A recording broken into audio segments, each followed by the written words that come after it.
আসসালামু আলাইকুম guys, welcome back to another video. Guys, সকালবেলা হচ্ছে খিচুড়ি রান্না করব। এখন বাজে 7:30 বাজে নাই, তো খিচুড়ি রান্না করব। আজকে খিচুড়ি বানাবো, মানে পাতলাও না আবার হচ্ছে যে ঝরঝরেও না, এরকম টাইপের। আর হাজবেন্ড চলে গেছে ভোরে বল খেলতে, মানে মাঠে একটু জগিং টগিং করতে গেছে। এই ফাঁকে আমি রান্না করে নিচ্ছি। আর গাইস, এখানে হচ্ছে পেঁয়াজ, মরিচ আর রসুন নিয়েছি। এর মধ্যে আমি মশলা দিয়ে দিলাম, দারচিনি, এলাচ, লবঙ্গ।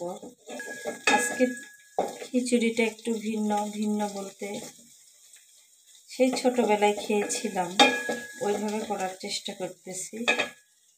তো তার জন্য দেখেন, এই যে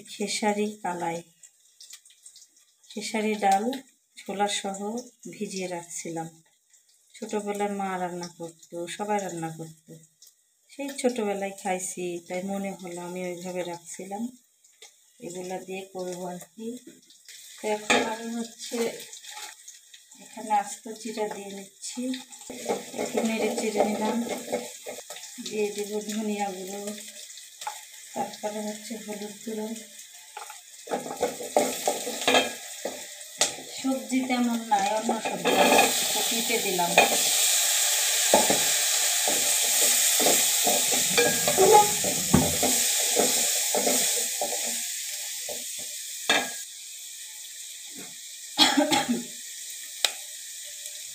এবার দিয়ে দেব হচ্ছে চাল।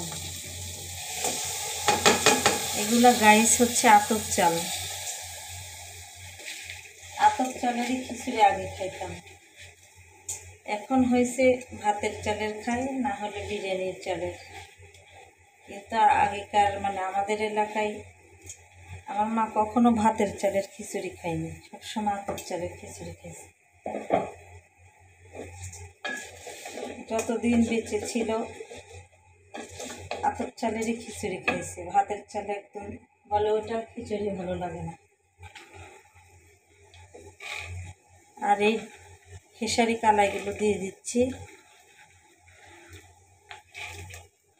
ঢাকায় এক ভাবি করছিল, দেখি ওইরকম মসুর ডাল দিয়েও করা যায়, ওটা আরও ভালো লাগে।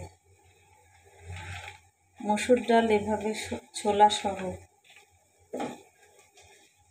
এগুলো দিয়ে নেড়ে নেব গাইস।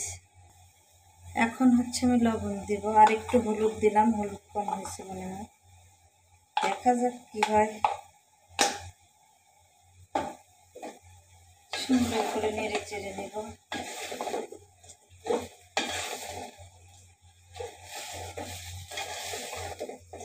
পাতিল ছোট হলো কিনা, কড়াইতে দিব নাকি, মনে হচ্ছে ধরবে না। গাইস, পাত্র চেঞ্জ করে দিলাম, বড় কড়াইতে দিছি, ওটাতে ধরবে না, পানি দেওয়া যাবে না বেশি, কারণ আজকের এটাতে তো একটু পানি লাগবেই। দেখুন সাদা কালো কি সুন্দর লাগছে দেখতে, ওয়াও মাশাআল্লাহ। তো সবাই ভিডিওটা শেয়ার করে দিবেন আর পুরো ভিডিও দেখতে থাকুন। তো গাইস, এখন ফুটতে শুরু করেছে, দেখুন কিভাবে ফুটতেছে। তো গাইস, এখন এই পর্যায়ে আমি সরিষার তেল দিয়ে দিচ্ছি, দিলে সুন্দর ফ্লেভার আসবে। আজকে ভিডিও দেখার জন্য অনেক ধন্যবাদ। আগামী ভিডিও দেখার আমন্ত্রণ রইল। সে পর্যন্ত সবাই ভালো থাকবেন, সুস্থ থাকবেন। আল্লাহ হাফেজ, আসসালামু আলাইকুম। মায়ের মতো খিচুড়ি, কি যে মজা হয়েছে, সে মায়ের হাতে খাইছি।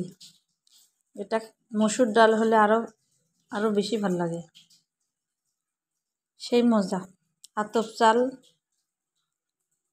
আর এরকম কালাই, খেসারি কালাই, ওহ মাশাআল্লাহ, সত্যি অসাধারণ।